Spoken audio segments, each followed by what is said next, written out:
एक लड़का छोले पूरी की रेडी चलाया करता था। उसका काम बहुत अच्छा था और लोग उससे छोले पूरी बहुत शौक से खाते थे और अक्सर जब उसकी दुकान पर कोई मांगने वाला आ जाता तो वो उसे फ्री में भी दे दिया करता था। उसकी बीवी उसके काम से बहुत खुश थी। हाय, बस हमारे छोले पूरी का काम इस तरह चलता रहे तो हम बहुत सारी ख्वाहिशें पूरी कर लेंगे और मैं तो अपने सोने के झुमके भी बनवाऊंगी। हाँ हाँ बेगम, तुम फिक्र मत करो, अब अपना काम इस तरह ही चलता रहेगा और पैसों की बारिश होती रहेगी। हाँ हाँ, और हम इस बारिश में खूब नहाएंगे। अच्छा एक बात सुने, अगर कल आपकी सेल बहुत अच्छी हुई तो आप मुझे सोने के झुमके लेकर देंगे। मेरे खाली कान बहुत बुरे लगते हैं। फिर अगले दिन बिट्टू अपनी दुकान पर खड़ा छोले पूरी बेच रहा होता है कि उसका पहला ही ग्राहक फकीर आ जाता है। बेटा मैंने 2 दिन से कुछ नहीं खाया, बहुत जोर की भूख लग रही है, अपने छोले पूरी खिला दो मेरे बेटे। हाँ हाँ बाबा जी, आप बैठो, मैं आपको अभी छोले पूरी खिलाता हूँ। फिर बाबा बैठ जाता है और बिट्टू उसके आगे छोले पूरी रख देता है और वो बाबा बहुत शौक से छोले पूरी खा जाता है। वाह बेटा, मजा आ गया तेरे रेडी के छोले पूरी खाने का। तूने गरीब का पेट भरा है, तुझे कभी पैसों की तंगी नहीं होगी, ये मेरी दुआ है तेरे लिए। वो फकीर वहाँ से चला जाता है तो जैसे ही उसकी दुकान पर ग्राहकों की भीड़ लग जाती है। वाह वाह बेटो भाई, क्या कमाल के छोले पूरी है आपके भाई, मजा आ गया। मैं तो रोज आपकी दुकान से छोले पूरी खाया करूँगा। बहुत बहुत शुक्रिया भाई आपका, जो आपको मेरे छोले पूरी इतने पसंद आए। उस दिन बिट्टू को बहुत अच्छा मुनाफा होता है और जब शाम में वो घर आता है। अजी सुनाए, आज आपकी सेल कैसी हुई? बेगम आज तो हड्डी मुक गई, एक के बाद एक ग्राहक, एक के बाद एक ग्राहक, सारे ग्राहक मेरी सारी रेडी चट कर गए। आज तो बहुत अच्छा प्रॉफिट हुआ है मुझे। बिट्टू, आपने मुझसे वादा किया था कि आप मुझे सोने के झुमके लेकर देंगे। हाँ हाँ बेगम, मुझे अपना वादा याद है। तुम चलो मेरे साथ सुनारे की दुकान पर, मैं आज ही तुम्हें सोने के झुमके लेकर दूंगा। उसकी बीवी ये सुनकर बहुत खुश हो जाती है और वो सुनार की दुकान पर आ जाते हैं और वो अपनी पसंद के झुमके देखती है। बिट्टू, ये झुमके कितने प्यारे हैं, देखो ना कितने अच्छे लग रहे हैं। हाँ बेगम, प्यारे तो बहुत हैं। भाई क्या कीमत है इन झुमकों की?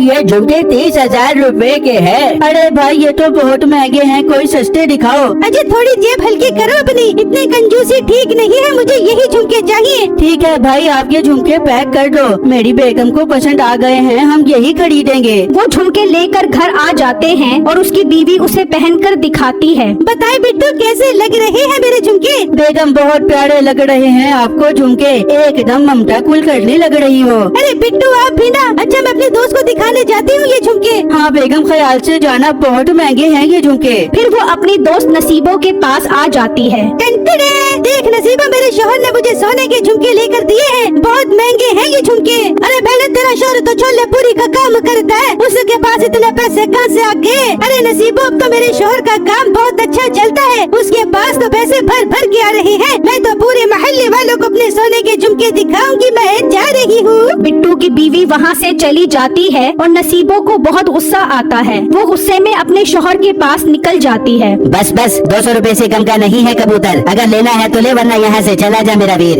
150 रुपए का दे दो कबूतर। अरे अरे चल, बड़े देखे तेरे जैसे ग्राहक, चल भाग जा यहाँ से, कोई कबूतर नहीं है। भाई बहुत रख रहे हैं तेरे, तुझे तो ग्राहक से बात करने की तमीज भी नहीं है। नहीं लेता मैं तेरे से कबूतर, बचा रहा हूँ यार।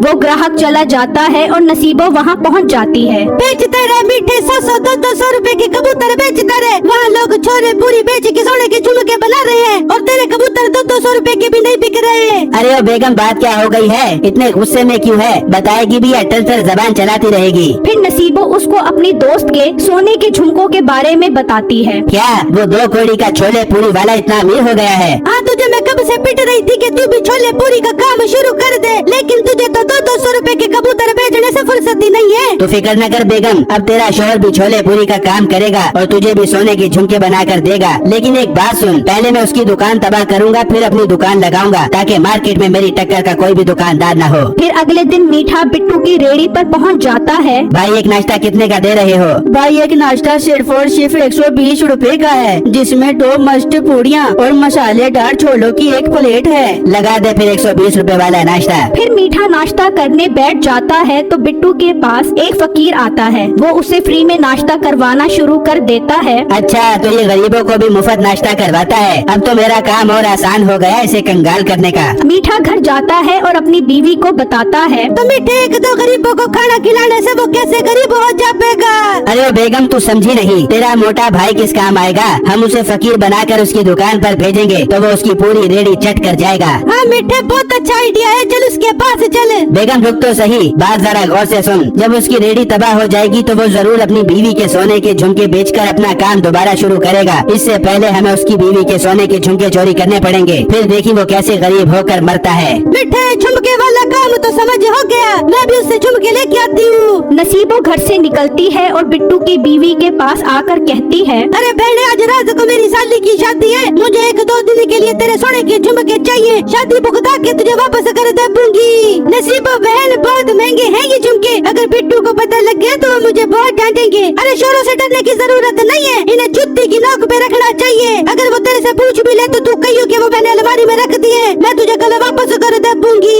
ठीक है बहन, ले जाओ झुमके, मगर कल टाइम से वापस कर देना। नसीबो उससे झुमके ले जाती है तो मीठा बहुत खुश होता है और फिर वो दोनों नसीबो के भाई के पास पहुंच जाते हैं और उसे सारी बात समझा देते हैं। भाई तुम फिक्र ही मत करो, मुझे अपना पेट भरने से गर्ज है, मैं ऐसा फकीर बनूंगा कि वो पहचान ही नहीं पाएगा। फिर अगले दिन वो फकीर बनकर बिट्टू की रेड़ी पर आ जाता है और उससे नाश्ते का सवाल करने लग जाता है। बिट्टू को उस पर बहुत तरस आता है और वो उसे नाश्ता बना कर देता है। वो इतना खाता है कि बिट्टू का सारा सालन और पूरी खत्म हो जाते हैं। वो खाकर डकार मारकर वहाँ से चला जाता है और बिट्टू उसे देखता ही रह जाता है। फिर शाम में जब बिट्टू घर जाता है और अपनी बीवी को बताता है तो वो बहुत गुस्सा करती है। नहीं, क्या जरूरत थी आपको फकीर को खाना खिलाने की, इतना बड़ा नुकसान करके आ गए हैं। बेटा, मैं किसी को भूखा नहीं देख सकता, मैंने भलाई की है ना, तुम देखना हमें नुकसान नहीं होगा। फिर बिट्टू अगले दिन रेड़ी लगाता है तो फिर नसीबों का भाई आ जाता है और फिर से वो सारा नाश्ता खत्म करके चला जाता है। वहाँ बिट्टू की बीवी जब अपने सोने के झुमके लेने के लिए नसीबों के घर जाती है तो वो उसे बहाना बनाकर वापस भेज देती है। मिठे, ये तो तंग कर रही है झुमकों के लिए, इसका मसला हल करना पड़ेगा। बेगम एक काम करते हैं, इसी तरह के नकली झुमके बनवा कर उसे देते हैं, उसे पता भी नहीं लगेगा और हमारे पास सोने के झुमके भी आ जाएंगे। वो मिठे, क्या बात है, चल अभी चल।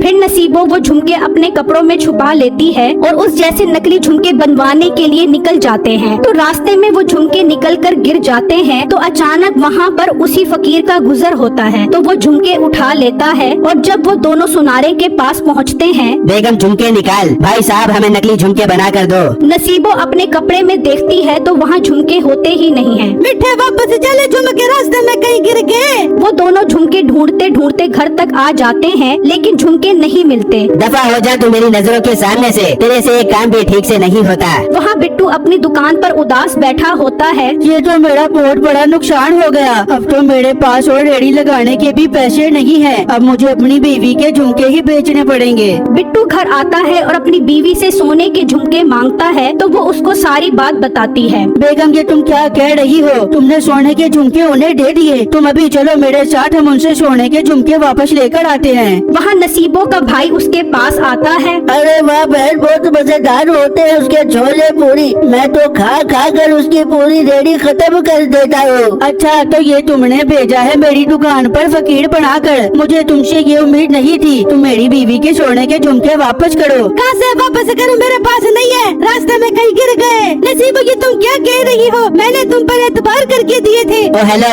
मेरा काम था तुझे कंगाल करना, वो मैंने कर दिया है। अब मैं भी अपने छोले पूरी की रेडी लगाऊंगा और खूब पैसा बनाऊंगा, अपना मुंह लेकर यहाँ से दफा हो जा। वो दोनों उदास होकर वहाँ से चले जाते हैं और बिट्टू परेशानी में अपनी रेड़ी पर आकर खड़ा हो जाता है तो वही फकीर आता है। बेटा बहुत जोर की भूख लग रही है, छोले पूरी खिला दे। बाबा जी मैं उजड़ गया हूँ, मेरे पास अब तो कुछ भी नहीं रहा। एक आदमी फकीर बनकर मेरी दुकान पर आता था और सारे छोले पूरी खाकर चला जाता था। मैंने सोचा अपनी बीवी के सोने के झुमके बेचकर अपना काम दोबारा शुरू करूँ, लेकिन मेरी बीवी के सोने के झुमके ही गिर गए। बेटा कहीं वो झुमके गिरे तो नहीं? बिट्टू वो झुमके देखकर चौंक जाता है। हाँ हाँ बाबा जी, ये तो वही झुमके हैं जो मैंने अपनी बीवी को खरीद कर दिए थे, पर ये आपके पास कहाँ से आए? बेटा ये मुझे रास्ते से मिले थे, ये तुम अपने पास रखो, इन्हें बेचकर अपना काम दोबारा शुरू करो। बिट्टू बहुत खुश होता है और उन्हें बेचकर दोबारा अपना कारोबार शुरू करता है। वहाँ मीठा अपने छोले पूरी की रेडी तैयार कर लेता है। बेगम दुआ कर ही मैं खूब पैसा कमा कर आऊँ। मैं बिट्टू वाली जगह पर खड़ा हूँगा और उसके सारे ग्राहक मेरे पास आ जाएंगे। मीठा जब रेड़ी लेकर वहाँ पहुँचता है तो बिट्टू की दुकान पर बहुत रश देखकर हैरान रह जाता है और बिट्टू के पास जाकर पूछता है, बिट्टू तुम तो जड़ गए थे, फिर तुमने ये रेड़ी दोबारा कैसे लगा ली? जो तुमने हमारे सोने के झुमके गिराए थे वो हमें वापस मिल गए हैं। उन्हें ही बेचकर मैंने अपना काम दोबारा शुरू किया है। अब मुझे अमीर होने से कोई नहीं रोक सकता।